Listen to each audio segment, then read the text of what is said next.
How you guys doing?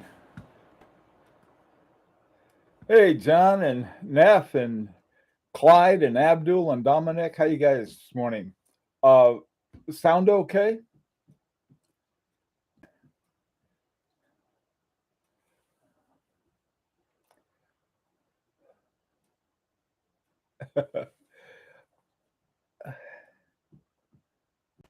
Hey, Chinwan, how are you? Sounds okay. Everything's all right. Great. Um, what I want to talk about this morning. Hi, Maynard. Um, what I want to talk about this morning was is uh, high horology as as a term for certain defined things that have got to be one of the most muddled definitions ever. All right.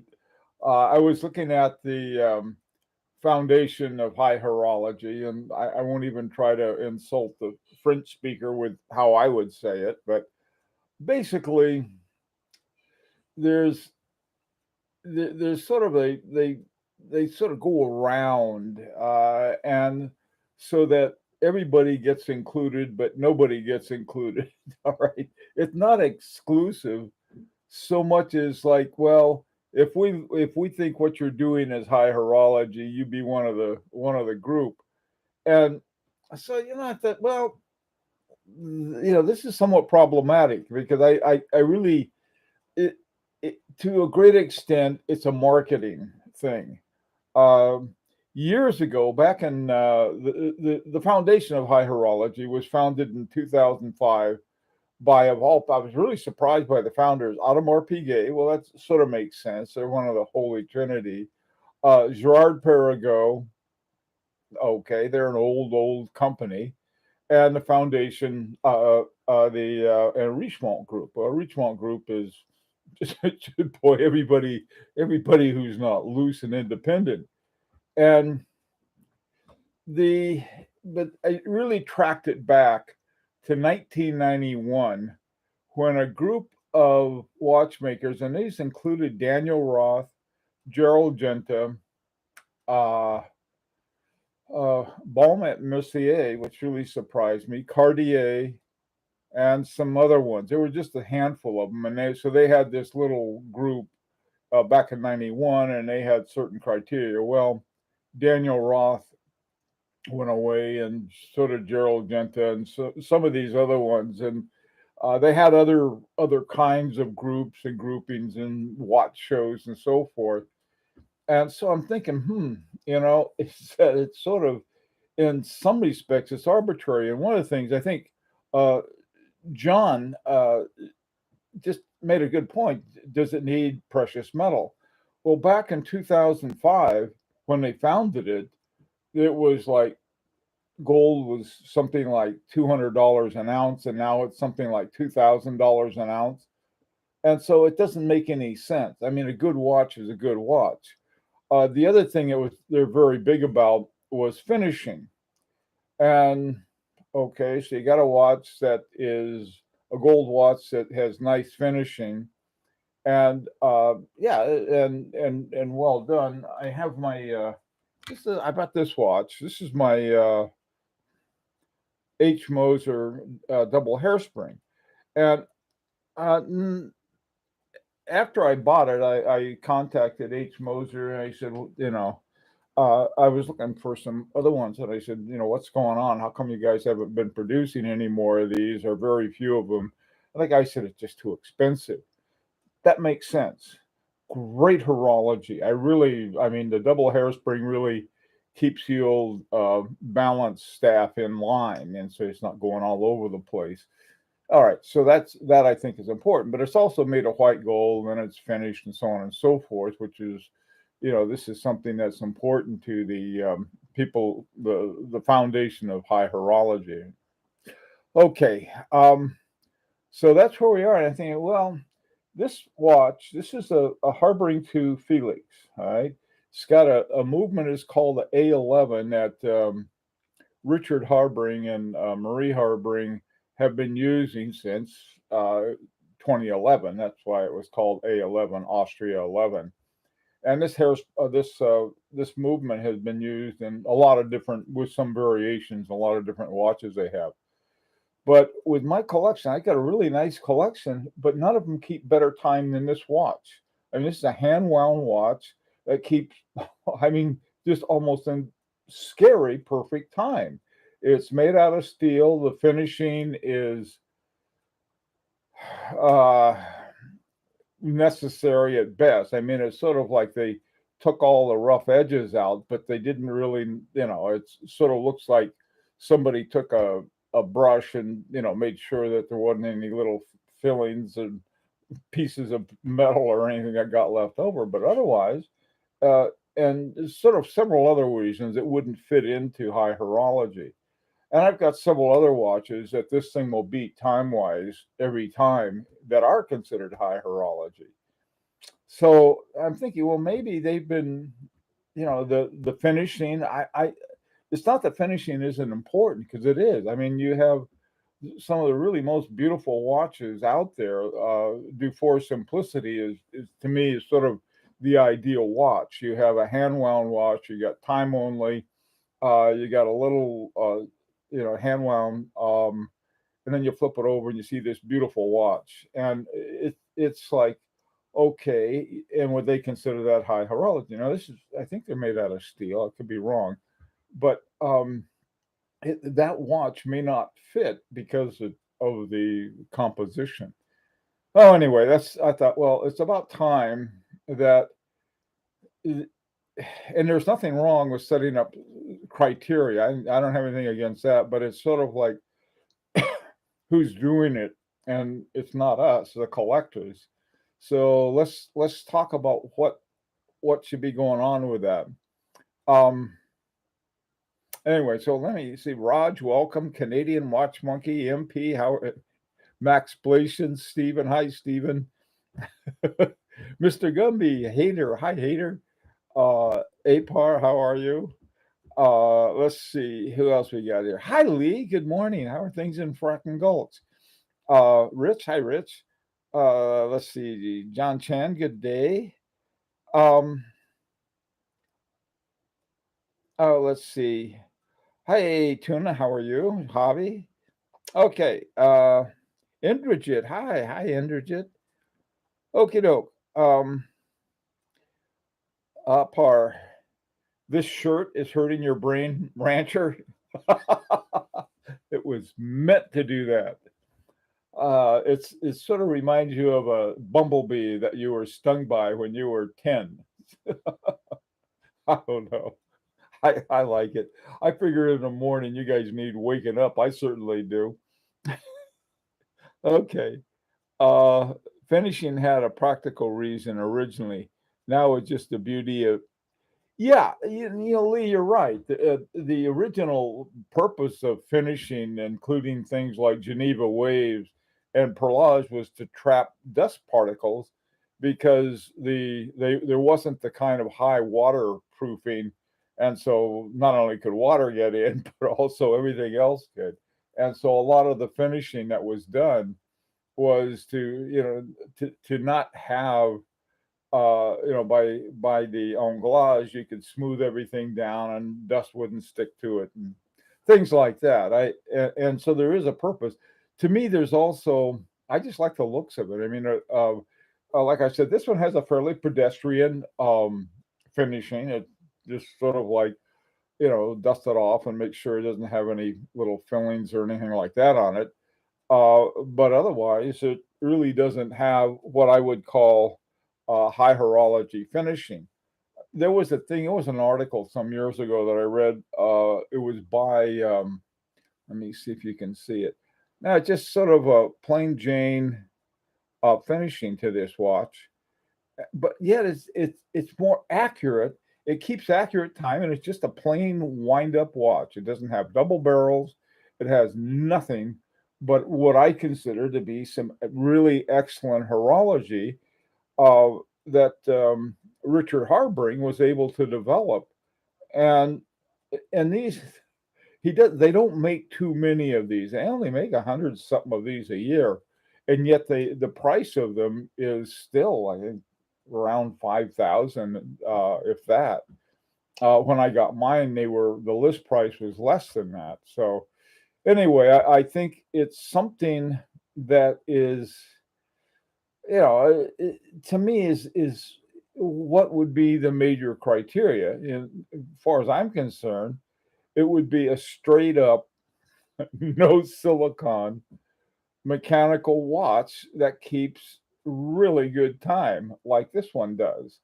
Um, the other kinds of things I think are elements that give a watch constant force. Things like double barrels in parallel, remontoire égalité, Maltese Maltese cross interruptions that sort of they interrupt and rewind and whatever, and some other kinds of things like that.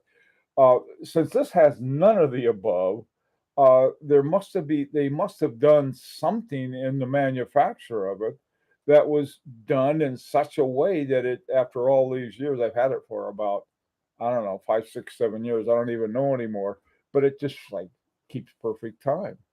And so to me, even though it's not expensive and it's not great finishing, I I don't even know if I want to call it high horology. I would call it excellent horology. That I think we can find that in different levels. And again, I'm not talking about ones that they're putting in uh, oh a quartz regulator or anything like that, but rather just using traditional materials and watchmaking and really doing a knockout good job of it. And that I think has been done. They've won I don't know how many awards, and they deserved every one of them. Harboring Two has, but I don't think anybody would have even begun to suggest that they're high horology by the foundation's current definition. Whereas there's some other ones that are almost I don't know what. Um, Now let me go back to something about the finishing part. Like I said, nice finishing, good finishing ought to count for something, and it does.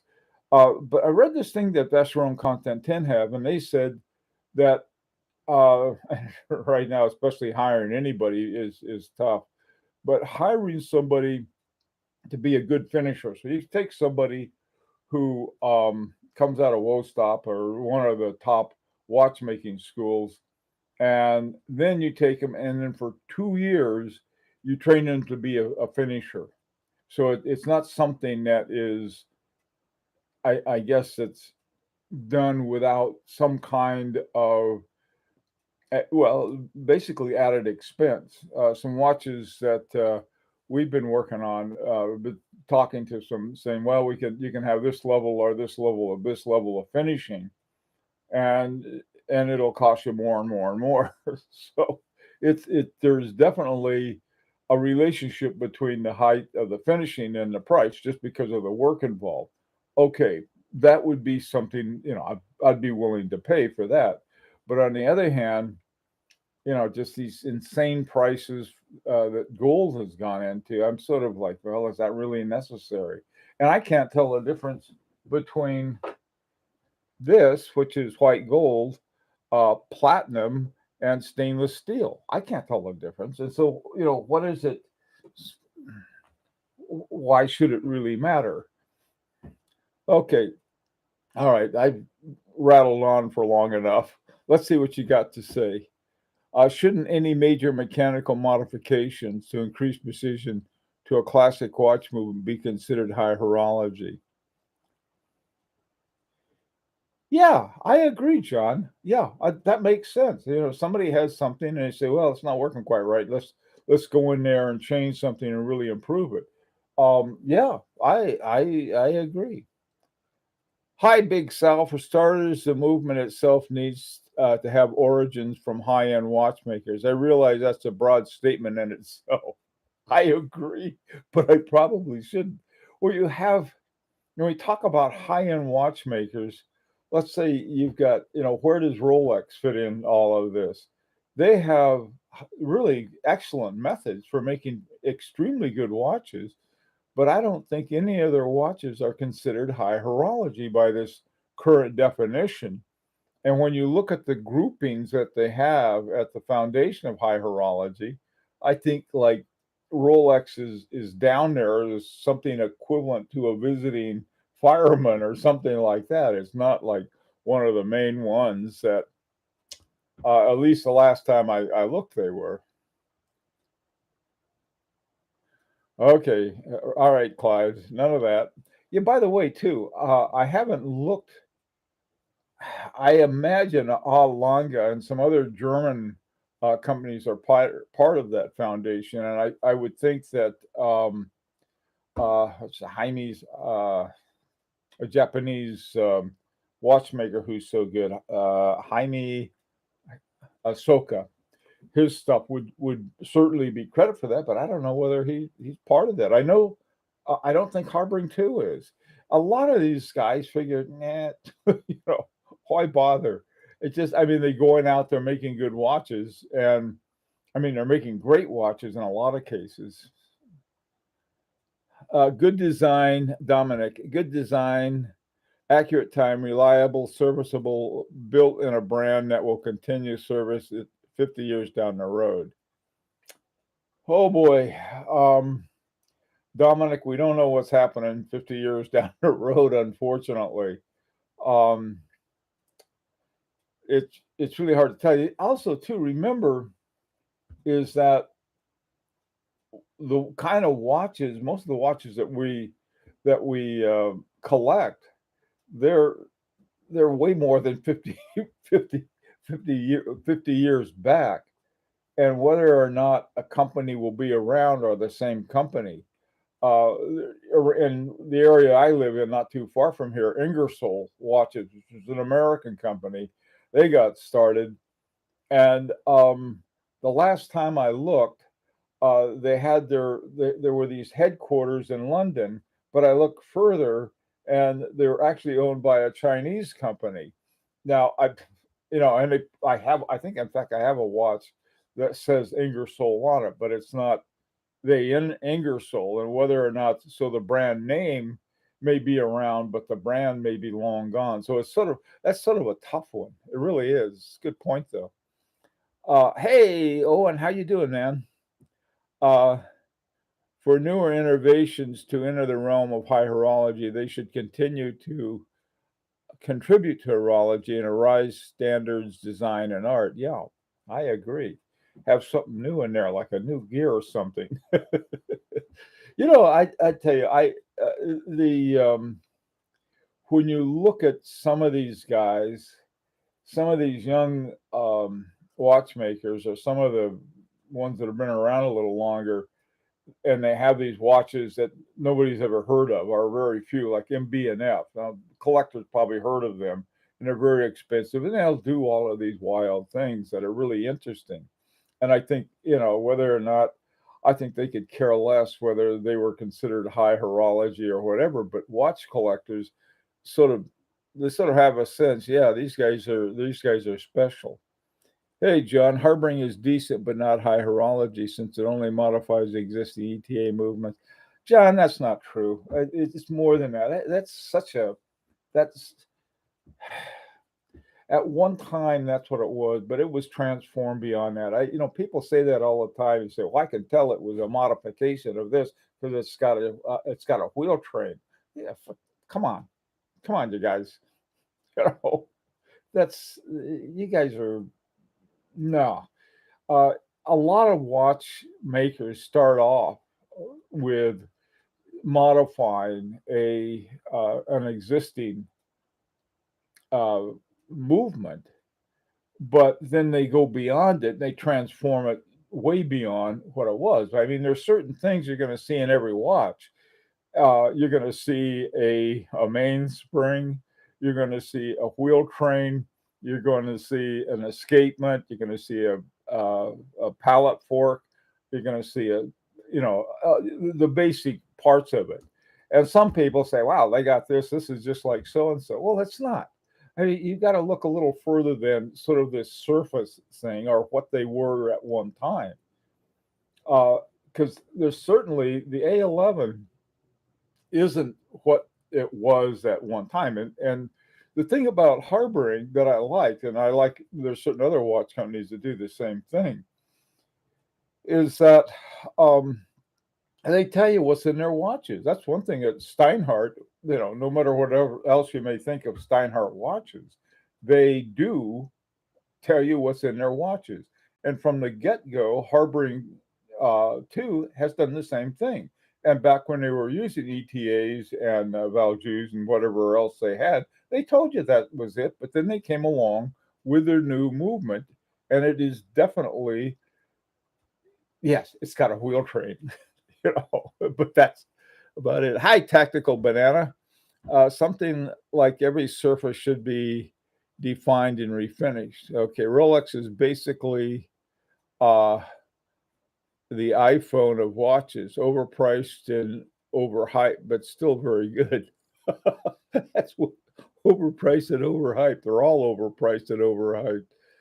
Abdul, we have to define first what criteria are subjective and which ones are objective, or at least have some kind of levels of high horology.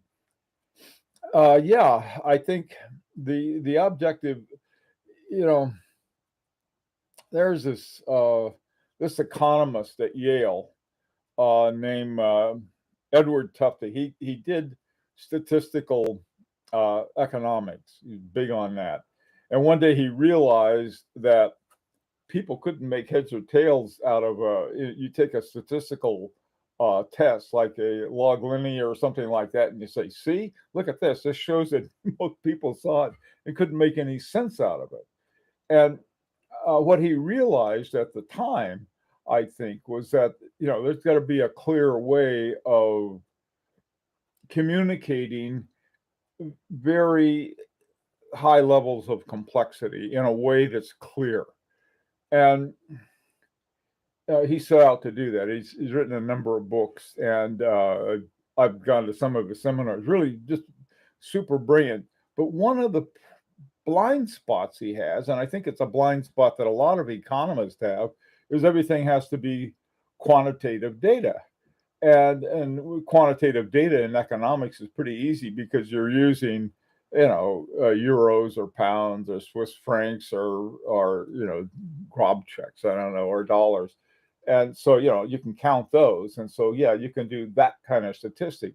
But I think something else, how do you say, hey, this is a quality watch? And especially when you get into design and so forth. And I think those kinds of things are important, but they're very hard to define outside of pointing out that those things, I think, are fairly important. Hey, John, we're surviving. Ooh, you guys in Miami. Yeah, take care, buckle down. And you got a lot of storms down there. In 5 to 100 years, the watch needs to be greatly appreciated by watch people to be AHPs. Yeah. What about Ophion Velos with Soprod movement and Kari Vuitton, that's Vuitton and Kalin cases would be considered high horology. It's, if you look at the movement in there, what they've done, it's sort of an interesting thing. Ophion, I happen to like a lot. I don't think they've sort of fall under high horology because the movement they use was, I think it was Techno Time, I think was the name of it. And they went out of business. And then Festina, who owns some other stuff, they have a manufacturing thing that uses nanotechnology and robots. So they took the old watch, what was required for the movement, and they made a movement. And that's what's in the Ophion. It's a version of the old Techno Time.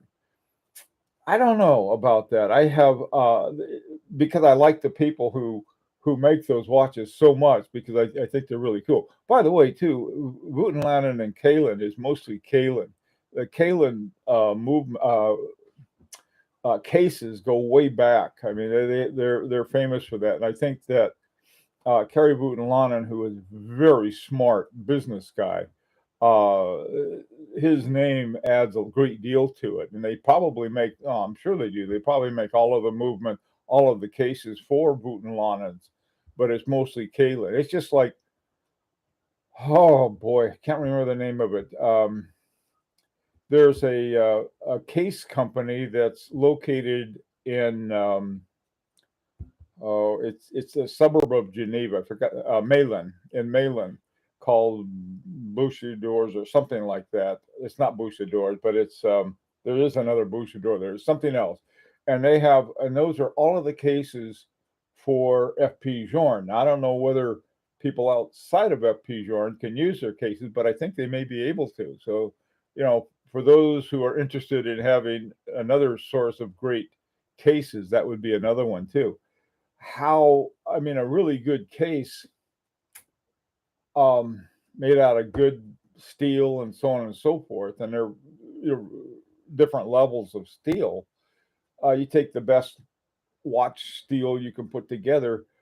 Why is that any less so than somebody spending a ton of money on gold? Another one too, titanium. If I'm not mistaken, titanium is a little harder to work with than steel. I don't think it's a great deal more expensive, but you may end up paying more for titanium, which is very light, very strong, but more difficult to work with. Same with platinum. Platinum and tantalum are very hard to work with. And so that sort of makes sense if you're going to have a case made out of those. Max Buser put a Myota in his Mad 1, so high horology didn't bother him. Raj, yeah, that's a really good point. Uh, what he was trying to do, I don't think Max Buser would consider the Mad 1 series to be high horology. What any more than Jaime Osoka would consider what he did did the paint job on the dial for the watch that they sold in Japan for like $1,500 or something like that. And I think Booster did the same thing for guys who can't afford it, which means most of us. I took a look at the MB&F prices, and they're just crazy. But I mean, I don't consider the Mad 1 to be anything other than a very nice gesture on the part of Max Booster.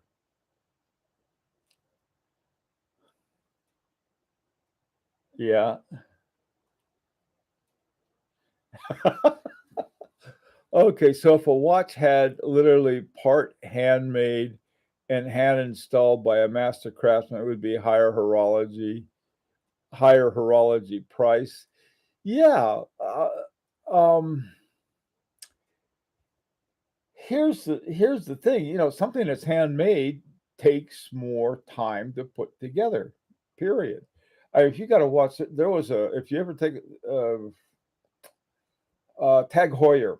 Tag Heuer has this wonderful machine that takes all the parts and puts them together, sort of like HAL in 2001. Come here, and it does all of their manufacture for them.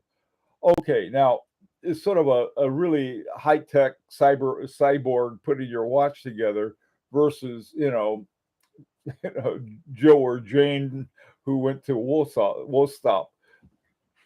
I don't know. That's a funny thing. Hi, Wasam Akram. How you guys doing? Um, hey, Richard.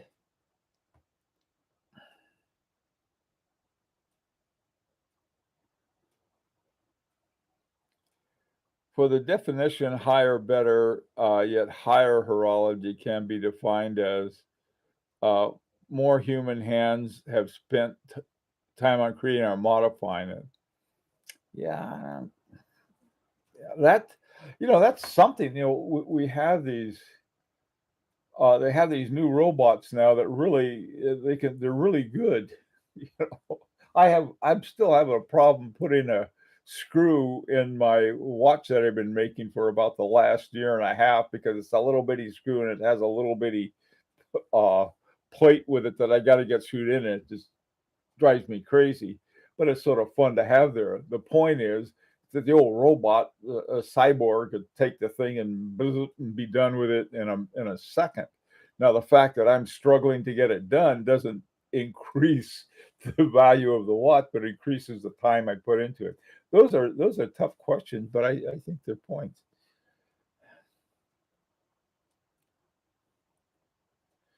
Okay, when are we going to have the watch that we made, the reveal of the watch we made, coming very soon, very soon. I'll let it go at that. What else you got doing? Hi, homeless bastard. How you doing? I'd love to hear your take on era Prometheus, some sort of stupidity affordable tourbillon that actually looks half decent at first glance. I'm not against anybody putting together an affordable watch. Not at all. That's why, yeah, I mentioned you take Tag Heuer. Tag Heuer could make them could sell them for a lot cheaper because they've cut down on they got their robot, Hal, who's working for them, putting all of their watches together. Then they have Carol Forstier Casapi, who is a true, world-class watchmaker, helping them make movements, but they're still using these. Now, there you'll find an ETA. They start with an ETA base plate and everything else and go from there.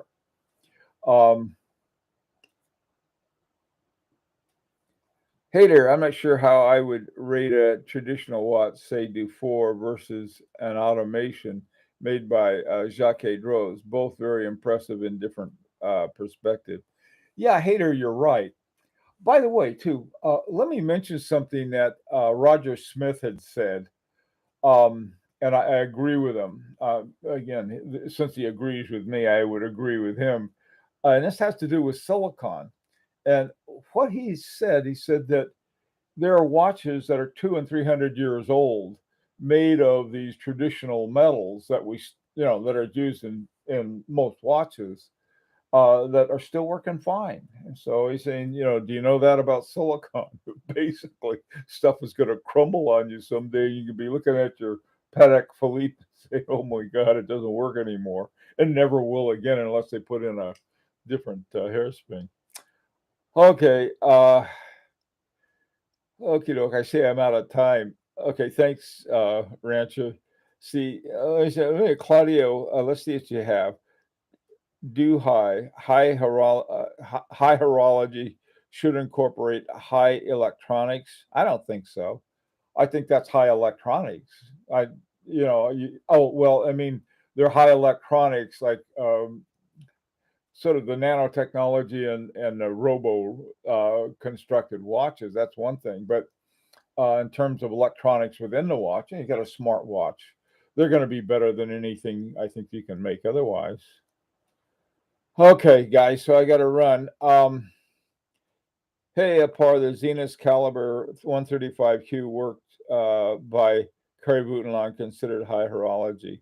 See, this is the thing. That's a great question, but I would, that 135-0 is fabulous movement, but it must have cost a fortune to put that thing back together again because they had to get it all cleaned up and working again. Anyway, well, listen, this afternoon we're going to be talking along some similar lines in terms of trying to lay out some of our own criteria. And in the meantime, everybody stay safe. And if you're around then, see you then. Take care.